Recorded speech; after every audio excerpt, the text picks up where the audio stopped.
আসসালামু আলাইকুম। বিসমিল্লাহির রহমানির রহিম। প্রিয় দর্শক, আজ আমরা জানবো ইতিহাসের এমন এক অধ্যায় যা শুধু মুসলমানদের নয়, সমগ্র মানবজাতির অন্তর কাঁদায়। একজন সত্যনিষ্ঠ, ন্যায়পরায়ণ ও সাহসী নেতার কথা, যিনি অন্যায়ের বিরুদ্ধে আপোষহীন ছিলেন।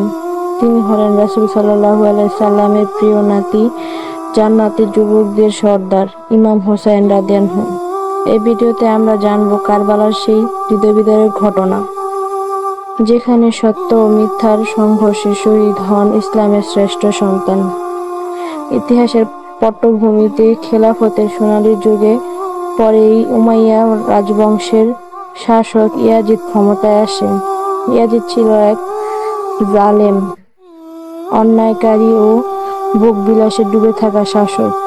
সে চাইল ইমাম হোসাইন রাদিয়াল্লাহু আনহু যেন তার প্রতি আনুগত্য স্বীকার করে, তার হাতে বায়াত দেন।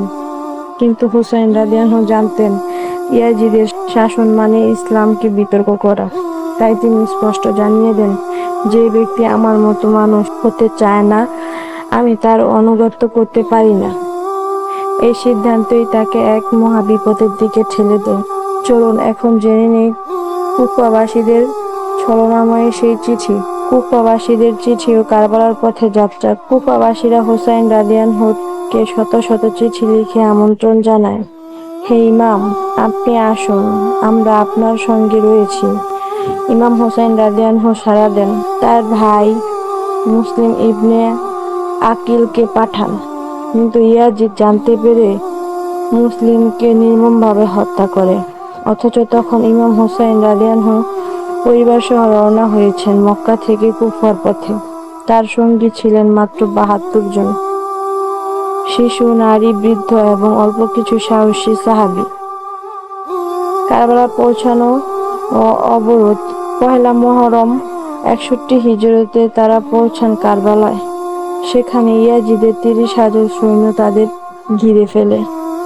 ইমাম হোসাইন রাদিয়াল্লাহুকে বলা হয়, বায়াত না দিলে তাকে ও তার পরিবারকে হত্যা করা হবে। তিনি অটল থাকলেন। ৭ই মুহররম থেকে পানি সরবরাহ বন্ধ করে দেন ইয়াজিদের বাহিনী।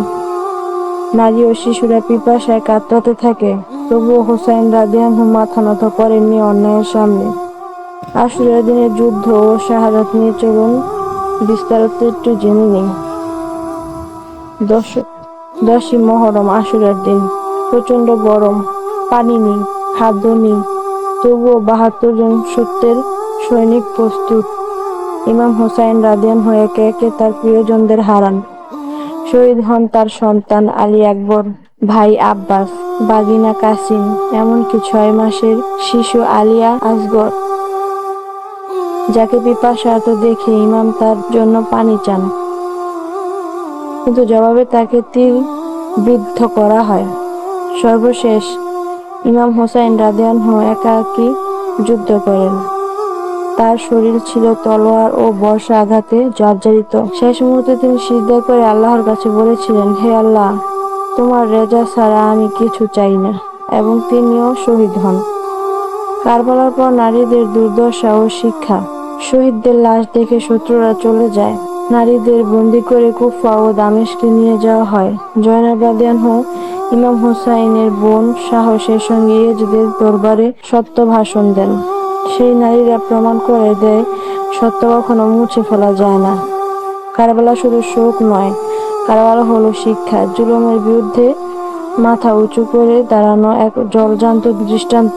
প্রিয় ভাই ও বোনেরা, কারবালা আমাদের শিখায়, সত্যের পথে থাকতে গেলে ত্যাগ স্বীকার করতেই হয়। ইমাম হোসাইন রাদিয়াল্লাহু জীবনের বিনিময়ে সত্য ও ইসলামের মর্যাদা রক্ষা করেছিলেন। আজ আমরা যদি ইসলামকে ভালোবাসি, তাহলে তার মতো ন্যায়ের পথে থাকতে শিখতে হবে।